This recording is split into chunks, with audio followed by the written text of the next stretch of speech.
ఇచ్చిన ఒక అంశం మీద విద్యార్థులు కూలంకషంగా చర్చించి, ఆ సమస్యను వివిధ కోణాల్లో విశ్లేషించి, పరిశీలించి ఒక నివేదికను సమర్పించడాన్ని ఏమంటారు? ప్రాజెక్ట్. ప్రాజెక్టు పనులు, సమాచార సేకరణ మొదలైన వాటిని ఒక రిపోర్టు రూపంలో రాయడాన్ని ఏమంటారు? డాక్యుమెంటేషన్ లేదా నివేదిక రూపకల్పన. ఉపాధ్యాయుడు తాను చెప్పిన పాఠ్యాంశంలో ఎంపిక చేసుకున్న విద్యా ప్రమాణాలను పరిశీలించడానికి అప్పటికప్పుడు నిర్వహించే ఒక రాత పరీక్షను ఏమంటారు? లఘు పరీక్ష. కొంతకాలం పీరియడ్లో నిర్దేశించిన పాఠ్యాంశాలలో పిల్లలు ఏ మేరకు విద్యా ప్రమాణాలను సాధించారో తెలుసుకోవడానికి ఉద్దేశించిన మూల్యాంకనం సంగ్రహణాత్మక మూల్యాంకనం. బోధనాభ్యసన ప్రక్రియలో నిర్వహించే నికష, పరీక్ష, మాపనం అన్నింటినీ కలిపి ఏమంటారు? మూల్యాంకనం. మూల్యాంకనం ఆధునికీకరణ ఈ క్రింది 3 అంశాలపై ఆధారపడి ఉంటుంది: లక్ష్యాలు, అభ్యసన అనుభవాలు, మూల్యాంకనం. విద్యార్థుల శారీరక, మానసిక ఉద్వేగాలను నిరంతరం మదింపు చేయడానికి రూపొందించిన ప్రణాళిక వ్యూహమే నిరంతర సమగ్ర మూల్యాంకనం.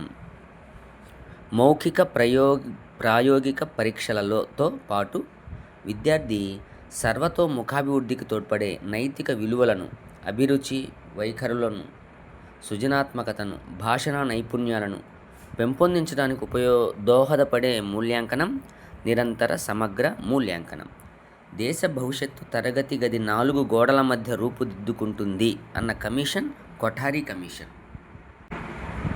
చదువంటే తరగతి గదిలో ఉపాధ్యాయుడు పాఠ్యపుస్తకం నుంచి వినిపించే సమాచారాన్ని మౌనంగా వినడం కాదని, విభిన్న కృత్యాలలో పాల్గొంటూ తమ అనుభవాలను జోడించుకుంటూ సొంతంగా జ్ఞానాన్ని నిర్మించుకోవడమని స్పష్టంగా సూచించింది NCF 2005.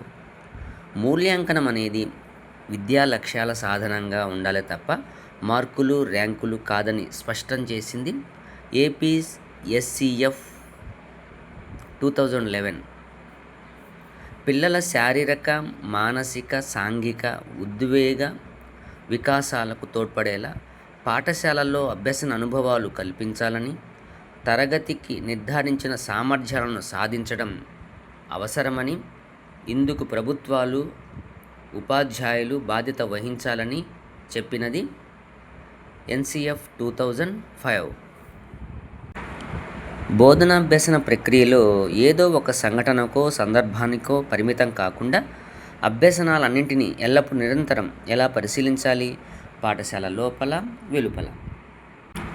పాఠశాల లోపల, వెలుపల పిల్లల శారీరక, మానసిక వికాసాలను తరచుగా ఒక క్రమ పద్ధతిలో పరిశీలిస్తున్నామని వారికి తెలియకుండానే పరిశీలించడం అనేది ఏ పదాన్ని సూచిస్తుంది? నిరంతర. పిల్లల శారీరక, మానసిక, నైతిక, జ్ఞానాత్మక రంగంలో సర్వతా ముఖాభివృద్ధిని సాధించడం అనేది ఏ పదాన్ని సూచిస్తుంది? సమగ్రత. విద్యా ప్రణాళికలో నిర్వహించిన పాఠ్యేతర అంశాలను విడివిడిగా చూడకుండా రెండింటికి సమప్రాధాన్యం ఇవ్వడం అనేది ఏ పదాన్ని సూచిస్తుంది? సమగ్రత. కళా విద్య, విలువల విద్య, ఆరోగ్య విద్య, జీవన నైపుణ్యాలు అనేవి వేటి కిందకు వస్తాయి? సహపాఠ్యాంశాల కిందకు వస్తాయి. అభ్యసనానికి చివరి జరిగే ప్రక్రియ ఏమిటి? మూల్యాంకనం.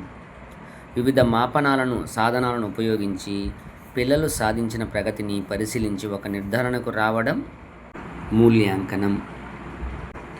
విద్యార్థికి బోధనా కాలం అయిపోయిన తర్వాత సంవత్సరం చివరన అన్ని పాఠ్యాంశాలలో రాత పరీక్షను నిర్వహించి ఫలితాలను నిర్ణయించే మూల్యాంకనాన్ని ఏమంటారు?